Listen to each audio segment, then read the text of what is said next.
Hahaha, apa kabar sahabat YT artikel 2? Kali ini saya akan membacakan lanjutan alur cerita kisah cleaning service yang ternyata anak orang kaya. Tapi, sebelum mendengarkan kisah ceritanya, silahkan cari posisi yang nyaman dan jauhi keramaian. Dan jangan lupa pasang headsetnya.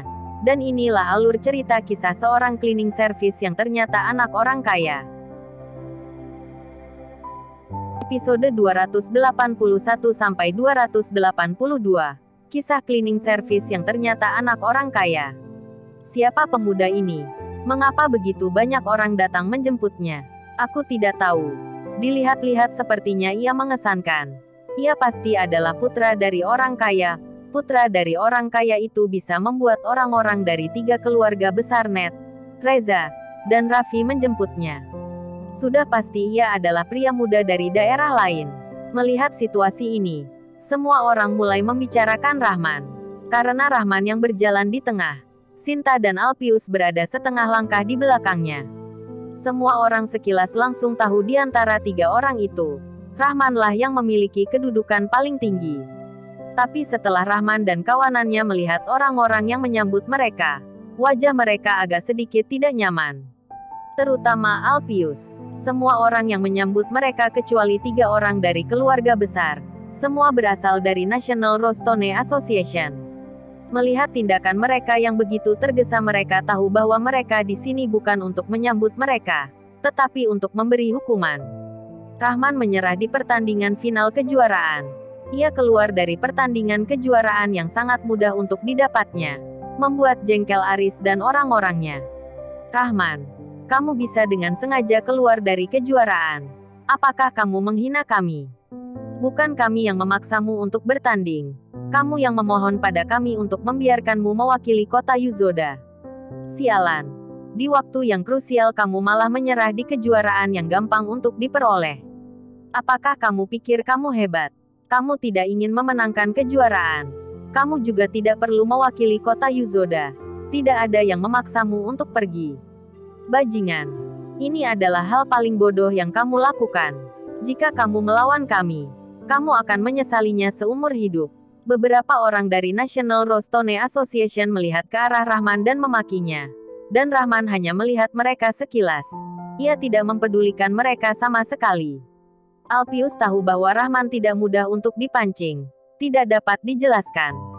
Villa milik Rahman tidak dapat dimiliki oleh semua orang. Dia tidak ingin orang-orang dari National Roastone Association memprovokasi Rahman lagi. Ia langsung buru-buru menjelaskannya pada semua orang. Semua orang, dengarkan saya. Ada alasan mengapa Rahman menyerah dalam kejuaraan itu. Ini tidak seperti yang kalian pikirkan, kata Alpius. Alpius, kamu hanya guru besar dalam asosiasi ini, bukan ketua asosiasi.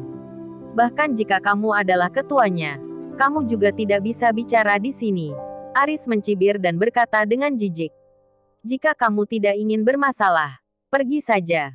Ini masih menjadi pertanyaan apakah kamu bisa tetap di association ini atau tidak. Frankie marah. Di hadapan Tuan Aris dan Frankie, wajah Alpius berubah canggung. Tapi dia hanya bisa menahan amarah di hatinya. Ia tidak berani melakukan apa-apa. Sinta ingin mengatakan sesuatu. Tetapi melihat tuan-tuan dari 3 keluarga besar yang ada di sana, dia ragu-ragu dan lebih memilih untuk diam. Kamu harus memberi kami penjelasan hari ini. Jika tidak, kamu tidak perlu kembali lagi. Benar. Hari ini kamu harus berlutut di depan kami untuk minta maaf. Jika tidak, kamu tidak bisa membuka supermarketmu. Apakah kamu yakin kami tidak bisa menutup supermarketmu selama seminggu? 2 orang dari National Roastone Association mengatakannya langsung di depan Rahman dan tidak akan membiarkannya pergi. Pergi. Rahman mendengus dingin, mengulurkan tangannya, dan segera mengangkat mereka. Semua orang terkejut. Dan sebelum mereka sempat mengatakan apa-apa, mereka melihat Rahman melempar mereka sekitar 2 atau 3 meter jauhnya. Melihat Rahman yang begitu kejam, semua orang terdiam. Dan dalam hatinya sangat marah. Mereka datang mencari Rahman untuk menyelesaikan sesuatu. Tetapi Rahman malah membiarkan mereka pergi. Ia sama sekali tidak menaruh perhatian pada mereka. Dan yang paling mengesalkan adalah, anak ini memukul orang. Yang artinya ia melanggar hukum. Saat itu, sebuah mobil mewah datang. Mobil Steinway, yang dikendarai oleh Wiron. Wiron membukakan pintu belakang mobil. Tetapi Rahman tidak langsung masuk ke dalam mobil. Ia menolehkan kepalanya ke belakang melihat ke arah Aris, Frankie, dan Alshad. Kalian bertiga ingin bermain denganku. Aku akan buat keluarga kalian bangkrut dalam waktu 3 hari. Jika itu terjadi, kalian jangan menyesal, kata Rahman acuh tak acuh sambil membalikkan badannya dan masuk ke mobil. Akhir-akhir ini Rahman sudah menemukan jawabannya. Tidak perlu menyembunyikannya. Karena Melanie sudah mengenalnya. Tidak perlu bersembunyi lagi. 3 keluarga besar Raffi, Ned, dan Reza sedang cari mati. Dia tidak keberatan untuk mengambil alih ketiga industrinya. Karisma Rahman terlalu besar. Melihat Rahman yang pergi dengan mobil Steinway-nya, semua orang kembali seperti biasa. 3 hari membuat 3 keluarga besar kita bangkrut. Bocah ini sedang membual. Dia pikir dia siapa? Dan dia pikir dengan perusahaan teknologinya sudah tak terkalahkan. Mobil Rahman pergi untuk waktu yang lama. Frankie berkata sambil marah-marah. Beberapa dari mereka sudah tahu siapa Rahman. Tapi Rahman bilang ia bisa membuat 3 keluarga besar mereka bangkrut dalam 3 hari. Tentu saja mereka tidak percaya. Bajingan kecil ini sudah kelewatan. Kali ini, tidak peduli apapun, dia harus dipindahkan. Jika tidak nanti seluruh kota Yuzoda. Masih ada kami 4 keluarga besar lainnya, kata Darius dengan marah. Benar. Kita tidak bisa membiarkan ia membuat perusahaan global kedua lagi. Kalau tidak, akan sulit bagi kita untuk berbalik. Alshad juga mengangguk. Aris mengangguk dan berkata kepada orang banyak, kalian pergi dan beritahu pada bajingan itu. Jika dia tidak berlutut untuk meminta maaf kepada kami akan menghancurkan supermarketnya. Orang-orang dari 3 keluarga besar masih tidak ingin mengumumkan identitas Rahman yang merupakan bos dari perusahaan Bintang 8. Karena ia takut jika mereka tahu identitas asli Rahman mereka menjadi takut untuk memprovokasinya. Ia bisa kehilangan banyak pengikutnya. Ya, seluruh National Roseton Association adalah senjata yang digunakan oleh 3 keluarga besar untuk menangani Rahman. Semua orang mendengar kata-kata Aris. Mereka semua berseru untuk masuk ke dalam mobil. Tuan dari 3 keluarga besar sudah memiliki posisi tinggi di National Roseton Association. Mereka semua pasti mendengarkan perintahnya. Saat ini di dalam mobil, mata Rahman perlahan mulai tertutup mendengar laporan dari Wiron. Tuan Rahman, kami telah menyelamatkan Nyonya Luna, kata Wiron. Rahman merasa lega. Dia masih berpikir tentang bagaimana menyelamatkan Luna dari tangan Melanie. Dia tidak takut pada orang-orang Melanie, tapi dia takut Luna terluka.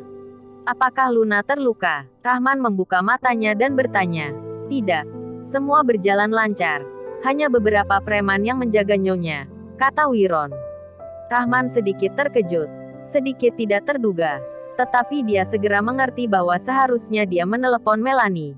Membuat Melanie marah. Dan harusnya Melanie datang sendiri ke kota Yuzoda untuk menghadapinya. Dengan kesombongan Melanie, tentu saja, dia tidak akan mengancamnya dengan keluarganya. Jadi ia membiarkan Luna pergi. Rahman berpikir kemungkinan ini sangat besar. Melanie adalah pria yang kuat. Dia tentu saja tidak perlu menggunakan cara hina ini. Apalagi Rahman hanya seorang junior. Apakah kamu datang? Aku menunggu kamu. Maka kita hitung kebencian kita bersama-sama. Rahman bergumam di dalam hatinya. Di matanya penuh dengan rasa ingin membunuh. Lanjut ke episode berikutnya. Episode 282. Sampai rumah. Agnes tampaknya sama sekali tidak terpengaruh. Dia masih bermain dengan kakeknya. Tetapi ekspresi wajah Luna tampak agak buruk. Siapapun akan sama. Jika kamu diculik, kamu pasti akan takut. Kali ini salahkan aku, yang tidak tepat waktu memberi pengawalmu senjata. Ucap Rahman menenangkan Luna. Dia percaya bahwa pengawal yang dia pilih itu kuat. Hanya saja mereka tidak memiliki senjata. Ketika bertemu musuh yang memegang senjata, pasti akan sulit untuk melindungi Luna. Siapa sebenarnya orang yang kamu singgung? Luna menatap mata Rahman. Dia ketakutan beberapa hari ini. Pertama, putrinya diculik. Dan kemudian dia diculik. Sulit baginya untuk melewati ini. Ibu tiriku, Rahman memegangi Luna dan memberitahu Luna tentang sejarah hidupnya. Termasuk dia dan ayahnya meninggalkan kota Jingrang dengan rasa bersalah. Dan kemudian setuju untuk mewarisi harta keluarga. Semua hal tentangnya ia ceritakan semuanya pada Luna. Dia tidak memberitahu Luna sebelumnya bahwa dia tidak ingin identitasnya diketahui oleh ibu tirinya. Tetapi saat ini ia sudah memiliki pertikaian dengan ibu tirinya. Jadi dia tidak perlu khawatir tentang hal itu. Di keesokan hari, Rahman pergi menemui pengawal yang terluka. Lalu pergi mencari Messi. Di tempat Messi mengambil beberapa pistol dan peluru. Kemudian meminta seseorang untuk mencari Jenderal Umar membantunya untuk menangani sertifikat sah kepemilikan senjata. Pada sore hari, Rahman sedang berdiskusi dengan Messi soal Melanie. Tiba-tiba mereka menerima telepon dari Supri. Mengatakan bahwa ada seseorang membuat masalah di supermarket. Dan polisi tidak ingin mengurus mereka. Rahman menutup teleponnya. Matanya beraura membunuh. Ia langsung berkata kepada Harun. Bawa beberapa orang ke supermarket Sunley. Tidak peduli siapa yang membuat masalah. Patahkan semua kaki mereka. Awalnya ia pikir orang-orang dari National Rosetown Association hanya marah-marah kemarin. Tetapi ia tidak sangka mereka berani pergi ke supermarketnya membuat keributan. Ketika Sahrul menghancurkan supermarketnya, ia secara langsung membuat keluarga Raffi kehilangan triliunan. Jelas ia hanya orang kecil. Satu-satunya cara untuk menghadapi orang seperti itu harus menggunakan kekerasan untuk menekannya. Tentu saja, cara terbaik adalah mengendalikan National Rosetown Association. Tetapi karena saat ini, ia sibuk soal Melanie. Ia tidak ada waktu dan mood untuk mengelola National Rosetown Association. Setelah Harun pergi, Rahman dan yang lainnya terus mendiskusikan soal Melanie. Kali ini, jika Melanie berani datang ke kota Yuzoda, dia akan membuatnya tinggal di sini selamanya. Jadi ia harus merencanakannya dengan baik. Benar. Bagaimana dengan Sugiarto? Aku mendengar keluarga Lebang sepertinya telah mengutuskan seseorang datang ke kota Yuzoda untuk menyelidiki masalah ini. Akhirnya, Messi bertanya, ditahan dulu. Tunggu aku selesaikan masalah Melanie baru kita baru pelan-pelan menyiksaannya. Kata Rahman, jika bukan karena Sugiarto yang menculik Agnes, pasti tidak akan muncul banyak masalah. Masalah ini tidak bisa dibiarkan begitu saja oleh Rahman. Messi mengangguk. Meskipun seseorang dari keluarga Ned datang mencari Sugiarto, tapi untuk sementara waktu ini ia tidak mungkin menemukannya. Bahkan jika dia datang, dia pun tidak takut. Dari klub Martis, Rahman menerima panggilan telepon dari orang yang tidak dikenal. Dia melihat lokasi peneleponnya berasal dari daerah mitra global. Ia menebak-nebak apakah itu berasal dari keluarga Lebang. Setelah ragu-ragu, Rahman langsung terhubung. Tuan Rahman, ini aku, Sinta. Aku baru saja mendapat kabar. Kali ini seseorang dari kota Jingrang ingin berurusan denganmu. Mereka bergabung dengan 3 keluarga besar Raffi, Ned dan Reza. Dan mereka seharusnya sudah tahu tentang identitasmu. Saat telepon tersambung, suara Sinta langsung terdengar. Mata Rahman sedikit menyipit. Dia sudah tahu tentang masalah ini saat kemarin ia melihat Aris Raffi, Palen dan Alshad Ned menghalanginya di bandara. Dan Gusti bisa langsung bersembunyi di kota Yuzoda. Membuatnya mencari Messi untuk waktu yang lama.